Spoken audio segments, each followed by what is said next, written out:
በዋግ ኽምራ ሻደይ፣ በላስታ ሸንድዬ፣ በትግራይ አሸንዳ፣ በቆቦ አካባቢ ሶለል፣ በአክሱም አካባቢ ደግሞ አይነዋሪ እየተባለ በደማቁ የሚከበረው በዓል አመጣጡ ከየት ነው? ለምንስ ይከበራል? በዝርዝር ስለምናየው እስከ መጨረሻው ተከታተሉን።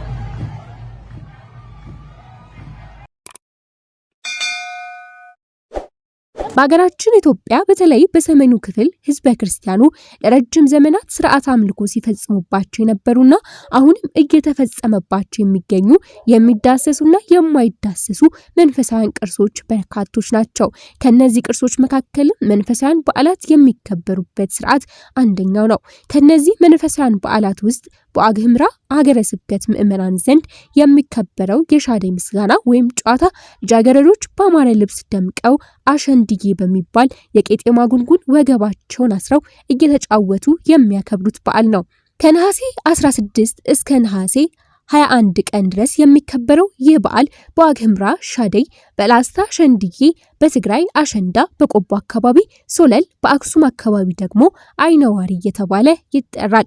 በኢትዮጵያ ኦርቶዶክስ ተዋሕዶ ቤተክርስቲያን ትውፊት መሰረት የሻደይ በዓል መጽሐፍ ቅዱሳዊ መነሻ አለው። የቤተክርስቲያን ሊቃውንት እንደሚናገሩት የአዳም ከገነት መባረር፣ የኖህ ዘመን የጥፋት ውሃ፣ የዘመን መለወጫ፣ የመጥምቀ መለኮት ቅዱስ ዮሐንስ አንገት መቆረጥ፣ የእመቤታችን ቅድስት ድንግል ማርያም ትንሣኤ ወይም ፍልሰታና የመስፍኑ ዮፍታሔ ልጅ ታሪክ ከሻደይ በዓል ተያያዥነት ያላቸው ሲሆን በተለይ የእመቤታችን ትንሣኤ ወይም በዓለ ፍልሰታ ከሻደይ በዓል ጋር የጎላ ግንኙነት እንዳለው የቤተክርስቲያን መምህራንና የሀገር ሽማግሌዎች ይናገራሉ።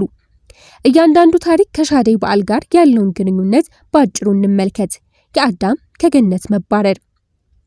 አባታችን አዳም ሕገ እግዚአብሔርን በመተላለፉ ጸጋ እግዚአብሔር ርቆት እርቃኑን በሆነ ጊዜ አካሉን ለመሸፈን የበለስ ቅጠል ማገልደሙን ለማስታወስና አዳምና ሔዋን ክብራቸውን ተገፈው ከገነት የተባረሩባትን ዕለት ለማሰብ በወቅቱ ያገለደሙትን ቅጠል በምልክትነት በመውሰድ ልጃገረዶች የሻደይ ቅጠልን በገመድ ላይ ጉንጉነው በወገባቸው አገልድመው ያስራሉ።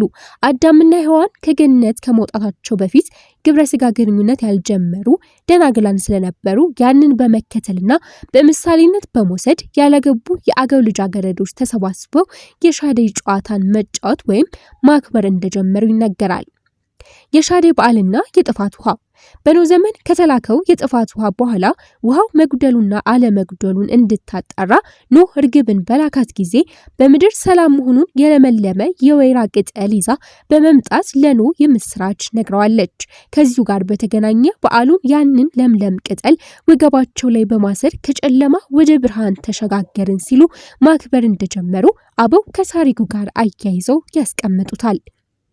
የሻደይ በዓልና የመስፍኑ ዮፍታሔ ልጅ ታሪክ። ዮፍታሔ ወደ ጦርነት በሄደ ጊዜ በድል ከተመለሰ ወደ ቤቱ ሲመለስ መጀመሪያ የሚቀበለውን ሰው እንደሚሰዋ ስዕለት ተስሎ ነበር። ድል አድርጎ ሲመለስም ያለ ወትሯ ልጁ እየዘፈነች ልትቀበለው ወጣች። በዚህም በጣም አዘነ። ልጁም ለአምላኩ የገባውን ስዕለት እንዳያስቀር ብላ 2 ወር ስለ ድንግልናዋ አልቅሳ ስዕለቱንም እንዲፈጽም ጠይቃው ከ2 ወር በኋላ ልጁን ሰውቷታል። አባቷ የገባውን ቃል ኪዳን እንዳያጥፍ በማበረታታት በመስዋዕትነት የቀበረችውን የዮፍታሔ ልጅ በማሰብ በየዓመቱ እየተሰባሰቡ ሙሾ ያወጣሉ። የልጃገረዶች የቡድን አመሰራረት። በሻደይ በዓል የልጃገረዶች የቡድን አመሰራረት ደብርን ወይም አጥቢያን መሰረት ያደረገ ነው። የሻደይ ጨዋታ በዓል በሚያከብሩበት ጊዜ ልጃገረዶች የተለያዩ ባህላዊ አልባሳትን ለብሰው ከበሮና ለምስጋና የሚያስፈልጉ ነገሮችን በማሟላት ተጠራርተው በመጀመሪያ ወደ አጥቢያቸው በመሄድ የቤተ ክርስቲያኑን በር አልፈው ዘልቀው ጣዕመ ዝማሬ እያሰሙ 3 ጊዜ ይዞሩና ደጃፉን ተሳልመው በቅጥር ግቢው አመቺ ቦታ ፈልገው ምስጋናቸውን ይጀምራሉ። ከበሯቸውን እየመቱ የታቦቱን ስም እየጠሩ በሚያምር ድምጻቸው ሽብሻቦ፣ ውዝዋዜ፣ ጥልቅ መልእክትን በያዙ ግጥሞች ለዚህ ያደረሳቸውን አምላክና ታቦት ያወድሳሉ፣ ያሞግሳሉ፣ ያከብራሉ፣ ያመሰግናሉ። ምስጋናው ለዚህ ዓመት ያደረሳቸውን አምላክ ቀጣዩ ዓመትም እንዲሁ የሰላም፣ የጤና፣ የተላ እንዲሆን የሚማጸኑበት ተስፋቸውን የሚገልጹበትና ስዕለት የሚሳሉበት በመሆኑ ምስጋናቸውን ሞቅ ደመቅ አድርገው በአንድነት በፍቅር በደስታ በመተሳሰብና በሰላም ይጫወታሉ።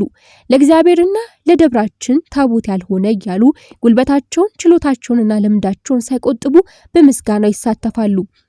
ከቤተ ክርስቲያን መልስ በአካባቢው ወዳሉት ታላላቅ አባቶች ዘንድ ሄደው በመዘመር ቡራኬ ይቀበላሉ። ከዚያም ተመልሰው ወደ ተራራማ ስፍራ በመውጣት ክብ ሰርተው ይዘምራሉ። የዝማሬዎቻቸው ግጥሞችና ዜማዎችም መንፈሳዊ ይዘት ያላቸውና ከግለሰባዊ ስሜት ወይም ከግለሰብ ውዳሴ የራቁ ናቸው። አጥቢያቸውን እንደማያስደፍሩና እንደሚጠብቁ በምስጋናቸው ይገልጻሉ። የወከሉትን ደብረ ታቦት ስም እየጠሩ ለአባት፣ ለእናት፣ ለቤተሰብ ጤና፣ ጸጋ፣ ሀብት፣ ሰላም በአጠቃላይ መልካሙን ሁሉ እንዲያደርግላቸው እግዚአብሔርን ይማጸናሉ። የምስጋናቸው ዜማና ግጥም ተመሳሳይ ቢሆንም የወከሉትን ደብር ስም ብቻ በማቀየር በተመሳሳይ ዜማ ማወደስና መማጸን በሁሉም የሻደይ ተጫዋች ቡድኖች ይስተዋላል። ልጃገረዶች በዚህ የምስጋና ጊዜ የሚሰበስቧቸውን ስጦታዎችም ለቤተ ክርስቲያን ያበረክታሉ። የሻደይ በዓልና ፍልሰታ። የሻደይ በዓል አጀማመርን በተመለከተ ከላይ ከተቀመጡት ታሪኮች በተጨማሪ በአካባቢው ሕዝብና በቤተክርስቲያን ሊቃውንት ዘንድ ተደጋግሞ የሚነሳው ታሪክ የእመቤታችን ቅድስት ድንግል ማርያም ትንሣኤ በዓል ነው። እግዚአብሔር ለአዳምና ሔዋን ከ5500 ዓመት በኋላ ወደዚህ ዓለም አንድያ ልጁን ልኮ ከኃጢአት እስራት ነፃ እንደሚያወጣቸው በገባላቸው ቃል ኪዳን መሰረት አምላክ የተወለደባትና ትንቢቱ የተፈጸመባት ከገነት የተባረረው የሰው ልጅ ወደ ገነት እንዲመለስ ምክንያት የሆነችው የሰው ልጅ መመኪያ የተባለች እመቤታችን ቅድስት ድንግል ማርያም ከዚህ ዓለም ድካም ካረፈች በኋላ ሞትን ድል አድርጋ ከመቃብር ተነስታ ወደ ሰማይ አድርጋለች።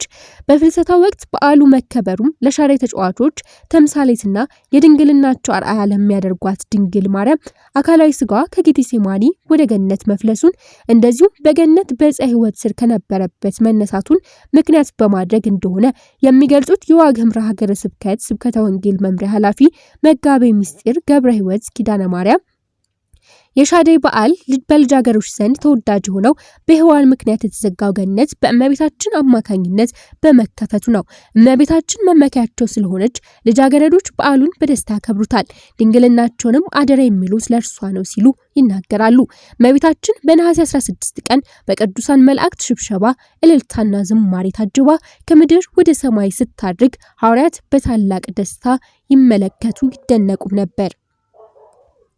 ደናግልም ከቅዱሳን መላእክት ከተመለከቱት ስርዓት በመነሳት ነጫጭ ልብሶችን ለብሰው አምረውና አጊጠው ረጃጅምና ለምለም ቅጠል በወገባቸው አስረው እንደ መላእክቱ አክናፍ ወገባቸውን ከግራ ወደ ቀኝ እያመላለሱ እያዘዋወሩና እያሸበሸቡ በአንደበታቸው እየዘመሩና በእጆቻቸው እያጨበጨቡ በአንድነት ተሰባስበው በፍቅርና በሐሴት የወቅቱ መታሰቢያ የሆነውን የሻደይን በዓል ያከብራሉ። እናቶችና እህቶች በአደባባይ ወጥተው የድንግል ማርያምን ትንሣኤና እርገት እንደ ነፃነታቸው ቀን በመቁጠር ከበሮ አዘጋጅተው አሸንድዬ የተባለውን ቄጤማ በወገባቸው ታጥቀው ምስጋና በማቅረብ በዓሉን ይዘክራሉ። በአጠቃላይ የሻደይ ጨዋታ የፍልሰታ በዓል መከበር ከጀመረበት ጊዜ አንስቶ በምዕመኑ ዘንድ ለበርካታ ዓመታት እየተከበረ የኖረ ሃይማኖታዊ በዓል ነው። ይህንን ሃይማኖታዊ መሰረትነት ያለውን ትውፊት የመጠበቅና የማስጠበቅ ኃላፊነት ከሁላችንም ይጠበቃል። የእመቤታችን አማላጅነት አይለየን። ምንጭ የማኅበረ ቅዱሳን ድኅረ ገጽ